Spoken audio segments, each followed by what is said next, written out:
ದಯವಿಟ್ಟು ವೇದಿಕೆಯ ಮುಂಭಾಗಕ್ಕೆ ಆಗಮಿಸಿ ಉದ್ಘಾಟನಾ ನುಡಿಗಳನ್ನು ಆಡಬೇಕಾಗಿ ಕೋರ್ಕೊಳ್ತಾ ಇದ್ದೇನೆ.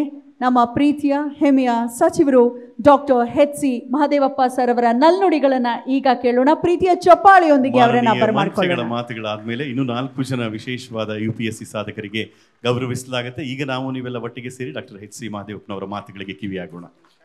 UPSCಯಲ್ಲಿ ತೇರ್ಗಡೆಯಾದಂಥ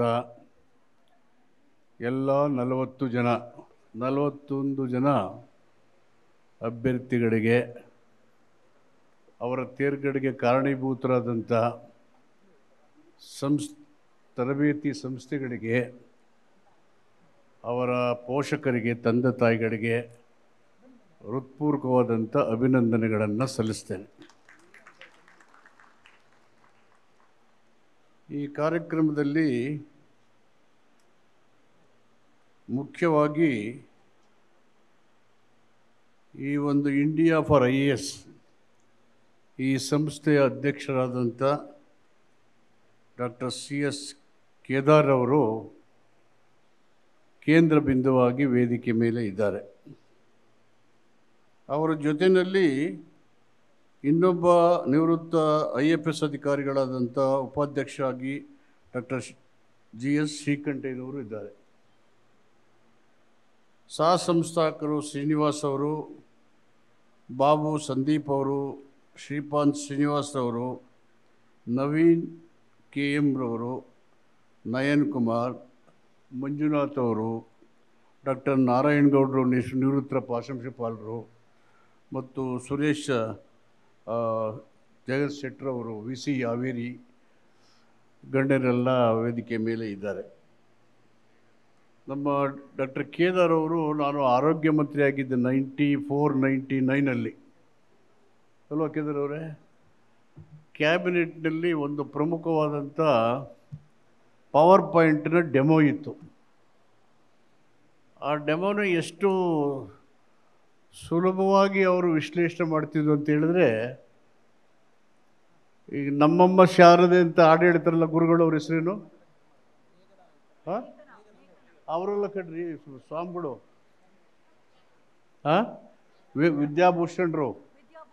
ವಿದ್ಯಾಭೂಷಣ್ ಎಷ್ಟು ಸುಲಲಿತವಾಗಿ ಹೇಳ್ತಾರೆ ಆ ರೀತಿಯಲ್ಲಿ ಆ ಡೆಮೋನ ಪಿನ್ ಪಾಯಿಂಟ್ ಹೇಳ್ತಾ ಇದ್ರು. ಅದು ಆಮೇಲೆ ನಮ್ಮ ಶ್ರೀಕಂಠಯ್ಯನವರು ಮುಖ್ಯ ಸಂರಕ್ಷಣಾಧಿಕಾರಿಯಾಗಿ ಮತ್ತು ಆಯುರ್ವೇದ ಸಂಸ್ಥೆಗಳ ನಿರ್ದೇಶಕರಾಗಿ ಅವರು ಕೆಲಸ ಮಾಡ್ತಾಯಿದ್ರು. ನಾನು ಆರೋಗ್ಯ ಮಂತ್ರಿ ಆಗಿದ್ದು ಅಥವಾ ಗ್ರಾಮೀಣಾಭಿವೃದ್ಧಿ ಮಂತ್ರಿ ಆಗಿದ್ದು, ಗ್ರಾಮೀಣಾಭಿವೃದ್ಧಿ ಆರೋಗ್ಯ ಆದಮೇಲೆ ಗ್ರಾಮೀಣಾಭಿವೃದ್ಧಿ ಪಂಚಾಯತ್ ರಾಜಲ್ಲಿದ್ದೆ. ಅವ್ರ ಜೊತೆಯಲ್ಲಿ ಸಂಪರ್ಕ ಮಾಡಿ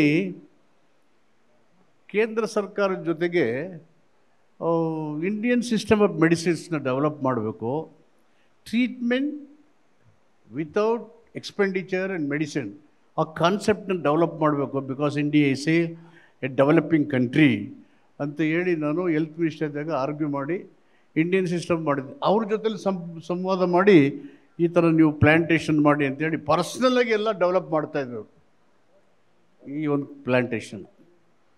ಸೊ ಅವರಿಬ್ಬರ ಜೊತೆಗೆ ಇತರರು, ಪ್ರಮುಖವಾಗಿ ಶ್ರೀನಿವಾಸ್ ಮತ್ತು ಅವ್ರ ಗೆಳೆಯರು, ಅಲ್ಲಿ ನ್ಯೂಸ್ 1 ಚಾನಲ್ನವರು ಇದ್ದಾರೆ, ಮತ್ತು ಇನ್ನೊಬ್ಬರು ಬಲಿಷ್ಠವಾಗಿ ಬೆನ್ನೆಲುಬಾಗಿ ನಿಲ್ಲುವಂಥವರು ಆರ್ಥಿಕ ಶಕ್ತಿ ಇರೋರಿದ್ದಾರೆ, ಮತ್ತು ರಾಷ್ಟ್ರಪತಿ ಭವನದಲ್ಲಿ ಕೆಲಸ ಮಾಡೋರಿದೆ, ಮತ್ತು ನಮ್ಮ ಇಂಟೆಲೆಕ್ಚುವಲ್ ನಾರಾಯಣಗೌಡರು ಪ್ರೊಫೆಸರ್ ಎಲ್ಲ ಇದ್ದಾರೆ.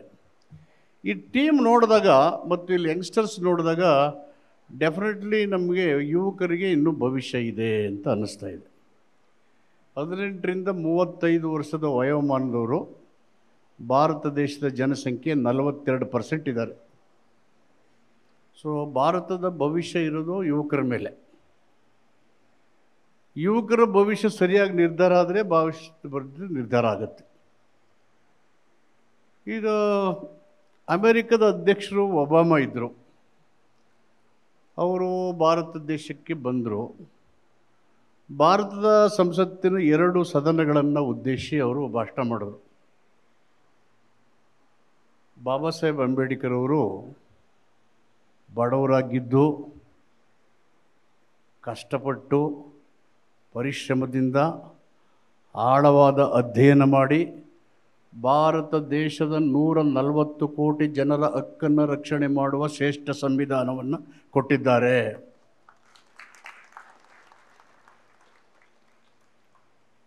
ಅಷ್ಟು ಒಬಾಮ ಹೇಳಿದರು. ವರ್ಣಭೇದ ನೀತಿಯ ವಿರುದ್ಧವಾಗಿ ಸೌತ್ ಆಫ್ರಿಕಾದ ಒಂದು ಚಳುವಳಿಯನ್ನು ನೇತೃತ್ವದಂಥ ನೆಲ್ಸನ್ ಮಂಡೇಲಾ ಅವರವರು ಆ ಒಂದು ವರ್ಣಭೇದ ನೀತಿಯ ಅಂತ್ಯ ಆಗಿ ಕರಿಯರಿಗೆ ಆಡಳಿತದಲ್ಲಿ ಅವಕಾಶ ಕೊಡ್ತಕ್ಕಂಥ ವರ್ಣಭೇದ ನೀತಿಯ ವಿರುದ್ಧವಾದಂಥ ನಿಲುವುಗಳನ್ನು ಸಡಿಲ ಆದಮೇಲೆ ಅವರು ಭಾರತಕ್ಕೆ ಬಂದು ನಿಮಗೆ ಏನು ಬೇಕು ಅಂತ ಕೇಳಿದಾಗ ನನಗೆ ಭಾರತದ ಸಂವಿಧಾನವನ್ನು ಕೊಡಿ ಅಂತ ನೆಲ್ಸನ್ ಮಂಡೇಲಾ 27 ವರ್ಷಗಳ ಜೈಲು ಶಿಕ್ಷೆ ಅನುಭವಿಸಿದವರು ಹೇಳ್ತಾರೆ. ಸೊ ಇದನ್ನು ನೋಡಿದಾಗ ನೀವು ಆಲ್ ಇಂಡಿಯಾ ಸರ್ವಿಸ್ಗೆ ಹೋಗಿದ್ದೀರಿ. ಪ್ರಪಂಚದಲ್ಲಿ ಬುದ್ಧನ ಕಾಲದಿಂದನೂ ಭಾರತ ಪ್ರಜಾಪ್ರಭುತ್ವ ರಾಷ್ಟ್ರ.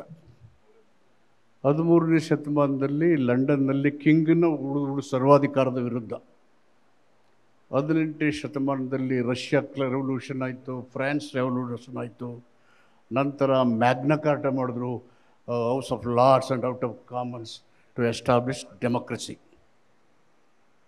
ನಮಗೆ ಬ್ರಿಟಿಷರು ಸ್ವತಂತ್ರ ಕೊಡೋ ಸಂದರ್ಭದಲ್ಲಿ ಅಂಬೇಡ್ಕರ್ ಅವರು ರೌಂಡ್ ಟೇಬಲ್ ಕಾನ್ಫರೆನ್ಸ್ ಹೇಳ್ತಾರೆ, ಬ್ರಿಟಿಷ್ ಇಂಡಿಯಾ ಗೌರ್ಮೆಂಟ್ ನೀವು ಇದ್ದೀರಿ, ನೀವು ಇರುವಾಗಲೇ ಈ ದೇಶದಲ್ಲಿ ಈ ದೇಶದ ಮೂಲ ನಿವಾಸಿಗಳಿಗೆ ದೇವಸ್ಥಾನಕ್ಕೆ ಹೋಗಕ್ಕೆ ಬಿಡಲ್ಲ, ಕುಡಿಯೋ ನೀರನ್ನು ಮುಟ್ಟಕ್ಕೆ ಬಿಡಲ್ಲ. ನೀವು ಹೋದ್ಮೇಲೆ ಯಾರು ಈ ರೀತಿಯ ಪ್ರಾಕ್ಟೀಸ್ ಮಾಡ್ತಿದ್ದಾರಲ್ಲ ಅವರು ಆಡಳಿತಕ್ಕೆ ಬಂದರೆ ಈ ಜನ ಏನನ್ನು ನಿರೀಕ್ಷೆ ಮಾಡುತ್ತೆ ಅಂತ ಹೇಳ್ತಾರೆ. ಆವಾಗ ಹೇಳ್ತಾರೆ, ನಿಮಗೆ ಯಾವ ಥರ ಗೌರ್ಮೆಂಟ್ ಬೇಕು ಅಂದರೆ of the people, by the people, for the people. ಜನರಿಂದ ಜನರಿಗಾಗಿ ಜನರಿಗೋಸ್ಕರ ಇರ್ತಕ್ಕಂಥ ಸರ್ಕಾರ ಕೊಡಿ ಅಂತ ಹೇಳ್ತಾರೆ. ಸೊ ಹಿಸ್ಟ್ರಿ ಆಫ್ ಡೆಮೋಕ್ರಸಿ ನಿಮಗೆ ಗೊತ್ತಾಗಿದೆ. ನೀವೆಲ್ಲ ಆಳವಾಗಿ ವಿಶೇಷವಾದಂಥ ವಿಷಯವನ್ನು ಆಯ್ಕೆ ಮಾಡಿ ಅಧ್ಯಯನ ಮಾಡಿದ್ದೀರಿ. ನಮಗೇನು ಗೊತ್ತಾಗಬೇಕು ಅಂದರೆ knowledge is nobody's property. we're all thrown to the competition in the world after LPG. We have to meet challenges. Challenges are met by intellectual means. We were all thrown to the keen competition. ಆ keen competition ನೀವು ಗೆದ್ದು ಬಂದಿದ್ದೀರಿ. ಸರ್ದಾರ್ ವಲ್ಲಭಾಯ್ ಪಟೇಲ್ರವರು ಉಕ್ಕಿನ ಮನುಷ್ಯರು. ಈ civil service ಬೇಕಂದರೆ Lee commission in the British empire ನಮಗೆ ಈ ಥರ ಸಿವಿಲ್ ಸರ್ವಿಸ್ ಇರಬೇಕು ನಮ್ಮ ಆಡಳಿತ ಅಂತ ಹೇಳ್ತಾರೆ. 1923ನಲ್ಲಿ 1926ನಲ್ಲಿ ಸಿವಿಲ್ ಸರ್ವಿಸ್ನ ಅಡಾಪ್ಟ್ ಮಾಡೋಬೇಕಂತೇಳಿ ಇದು ಅನುಭವಕ್ಕೆ ಬರುತ್ತೆ. ನಂತರ 1950 government of India civil service ಬೇಕು ಅಂತ ಒಪ್ಕೊಂಡ್ಮೇಲೆ ನಾವು ಪ್ರಜಾಪ್ರಭುತ್ವದ ಆಧಾರ ಸ್ತಂಭಗಳಲ್ಲಿ ಪ್ರಮುಖವಾದಂಥ ಆಧಾರ ಸ್ತಂಭ ಕಾರ್ಯಾಂಗ, ಶಾಸಕಾಂಗ ಶಾಸನ ಮಾಡುವಂಥ ಅಧಿಕಾರ ಹೊಂದಿದ್ರೂ ಥ್ರೂ ಎ ಪಾರ್ಲಿಮೆಂಟ್ರಿ ಡೆಮೋಕ್ರಸಿ ನಿಮ್ಮದು ಪ್ರಮುಖವಾದಂಥ ತೀರ್ಮಾನ. ನೀವು ಯಾವ ಗುಂಪು ಯಾವ ಪಂಗಡಕ್ಕೂ ಹೋದೇ ನೀವು ಒಂದು ಸರಿ ಇಂಡಿಯನ್ ಕಾನ್ಸ್ಟಿಟ್ಯೂಷನ್ ಅಷ್ಟೇ ನಿಮ್ಮ ತಲೆಗೆ ಹೇಳಬೇಕು. ಏನು ಹೇಳ್ತೀವಿ ನಾವು? We the people of India, ಭಾರತೀಯರಾದ ನಾವು ಅಂತ ಹೇಳ್ತೀವಿ. ನಾವೆಲ್ಲೂ ಭಾರತದ ಇಂಥ ಧರ್ಮದವರು, ಭಾರತದ ಇಂಥ ಜಾತಿಯವರು, ಭಾರತ ದೇಶದ ಇಂಥ ಭಾಷೆಯವರು, ಭಾರತ ದೇಶದ ಇಂಥ ಪ್ರಾಂತ್ಯದವರು ಅಂತ ಎಲ್ಲ ಹೇಳಿದಾರ? We the people of India, ಇದು ನಿಮ್ಮ ತಲೆ ಒಳಗಡೆ ಇರಬೇಕು. What is the basic concept of freedom movement? Freedom movement basic concept is to remove untouchability, establish communal harmony, and develop the nation by national occupations and cultures. Those are the basic concept of freedom movement. Nam samvidhana helutte justice, liberty, equality and fraternity. ನಿಮ್ಮ ಕೇಂದ್ರೀಕೃತವಾದಂಥ ಆಡಳಿತ ಇಲ್ಲೇ ಇರಬೇಕು. ದೇಶದ ಬಹುತ್ವದ ರಕ್ಷಣೆ, ಎಲ್ಲ ಜನರ ಹಕ್ಕಿನ ರಕ್ಷಣೆ ಸಂವಿಧಾನದಲ್ಲಿ ಇದೆ. ಸೊ ನೀವು ವಿಶೇಷವಾದ ಜ್ಞಾನವನ್ನು ಸಂಪಾದನೆ ಮಾಡಿರೋರು ಸಂವಿಧಾನದ ರಕ್ಷಣೆಯ ವಜ್ರದ ಸಾಲಿಕೆಯಾಗಿ ಕಾವಲು ಕಟ್ಟಿ ನಿಲ್ಲಬೇಕು. Steel rods to protect the Constitution and to strengthen democracy. These are the objectives of your performance. ಇವೆರಡು ಬಿಟ್ಟರೆ there is no future for any country. ನೀವು ವ್ಯಕ್ತಿ ಪೂಜೆ ಮಾಡಿದಾಗ ಸರ್ವಾಧಿಕಾರಿ ಹುಡ್ತಾನೆ, ಸರ್ವಾಧಿಕಾರಿ ಹೋದವನು ಪ್ರಜಾಪ್ರಭುತ್ವವನ್ನು ಧ್ವಂಸ ಮಾಡ್ತಾನೆ. ಕಷ್ಟಪಟ್ಟು ಸಂಪಾದನೆ ಮಾಡಿ ಸ್ವಾತಂತ್ರ್ಯ ನಮ್ಮ ತಪ್ಪಿಂದ ಕಳ್ಕೊಂಡ್ರೆ ನಾವು ಇನ್ನೆಂದೂ ಸ್ವತಂತ್ರ ಆಗೋದೇ ಇಲ್ಲ. ಇದನ್ನೆಲ್ಲ ಅಂಬೇಡ್ಕರ್ ಹೇಳಿದ್ದಾರೆ. ಅದಕ್ಕೆ ನೀವು ಏನು ಈ ಒಂದು ಜ್ಞಾನವನ್ನು ಸಂಪಾದನೆ ಮಾಡಿದಿರಿ, ನೀವು ಅಭಿವೃದ್ಧಿಯ ಕಡೆಗೆ, ಸಂವಿಧಾನದ ಆಶಯಗಳನ್ನು ಜಾರಿ ಮಾಡೋ ಕಡೆಗೆ ನಿಮ್ಮ ಕೇಂದ್ರೀಕೃತವಾದಂಥ ನಿಲುವು ಇರಲಿ. ಅಂಬೇಡ್ಕರ್ಗಿಂತ ಬಡತನ ಕಷ್ಟಪಟ್ಟರು ಪ್ರಪಂಚದಲ್ಲಿ ಯಾರಿದ್ದಾರೆ?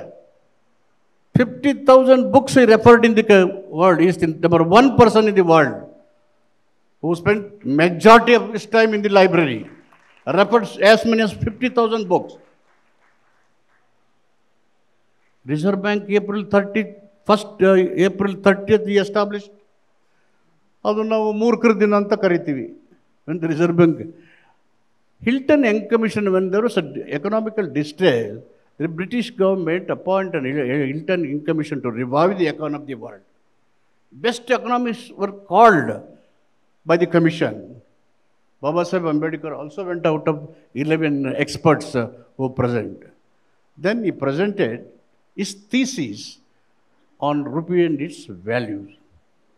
Hilton Young Commission upheld, accepted the Ambedkar proposal to revive the economy of the world.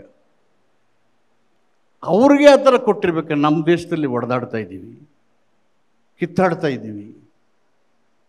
So ನಿಮ್ಮ ಆಡಳಿತದಲ್ಲಿ ಧರ್ಮ ಜಾತಿಯ ನುಸುಳುವಿಕೆಯನ್ನು ತಪ್ಪಬೇಕು. ಅಮರ್ತ್ಯ ಸೇನ್ಗೆ ನೋಬೆಲ್ ಪ್ರೈಸ್ ಇದೆ. What is that he said? Ambedkar is my teacher of economics. Ambedkar is my teacher of economics. ಇದನ್ನೆಲ್ಲ ನೋಡಿ ನಾನು social ವೆಲ್ಫೇರ್ಗೆ ಬಂದ ಮೇಲೆ ಕಡ್ಡಾಯವಾಗಿ ಶಾಲಾ ಕಾಲೇಜು ವಿಶ್ವವಿದ್ಯಾಲಯಗಳಲ್ಲಿ ಪ್ರಿಯಾಂಬಲ್ನ ಓದಿ ಅರ್ಥೈಸಬೇಕು.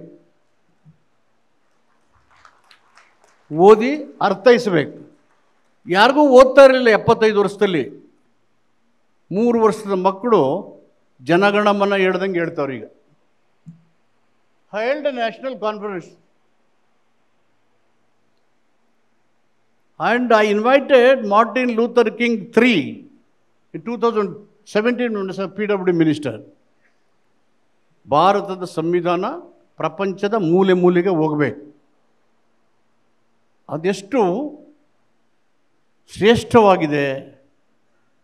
ಸೌಹಾರ್ದತೆಯನ್ನು, ಸಮಾನತೆಯನ್ನು, ಸೋದರತ್ವವನ್ನು ಮತ್ತು ಘನತೆಯನ್ನು, ಗೌರವವನ್ನು, ವ್ಯಕ್ತಿ ಸ್ವಾತಂತ್ರ್ಯವನ್ನು, ಸಾರ್ವಭೌಮತ್ವ ಮತ್ತು ಅಖಂಡತೆಯನ್ನು ಎತ್ತಿ ಹಿಡಿತಕ್ಕಂಥ ಎಲ್ಲ ಸಂಗತಿಗಳು ಅಲ್ಲಿದ್ದಾವೆ.